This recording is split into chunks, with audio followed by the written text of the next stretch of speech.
I'm here to talk about the next derivation. 'Tis the season, fall, winter coming up.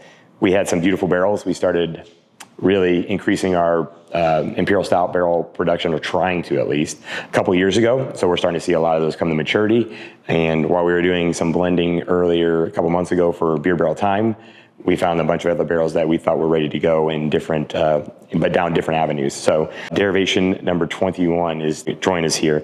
If you'll notice the color of the wax, you might see that and understand, if you've been with us a long time, that it matches Derivation Blend number 9. D9 was one of my early favorites. Barrel-aged imperial stout with barrel-aged maple syrup and cinnamon.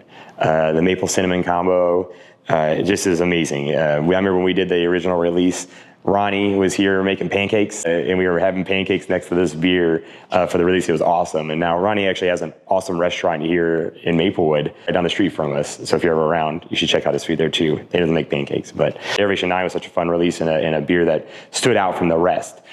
Being so was because one of the things that this beer that we did, we aged it in Bliss Bourbon maple barrels, and also bourbon barrels.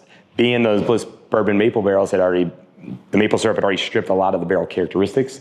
We didn't quite get the same mouthfeel that you've come to know Side Project from. It's a little bit thinner on the mouth, which is still a massive beer, but that allowed the maple syrup and the cinnamon to create a nice act, if you will, with the experience. So we actually brewed some beer. We did a blend of Generational and Vibes that was aged in Bliss Bourbon maple barrels, bourbon barrels, and then we also used a little bit of rum barrel in this to get the mouthfeel right where we wanted it before we added the maple syrup and cinnamon. It's been fun to revisit. We've been doing this 21 times now, and since we only use, tangible adjuncts, it's really hard to just keep on going and going. So it's really fun to kind of revisit some of these beers that maybe some of you never had, and some of you I know have had. It's nice to welcome Derivation number 21 to this fall and this winter here at Side Project Brewing. Cheers.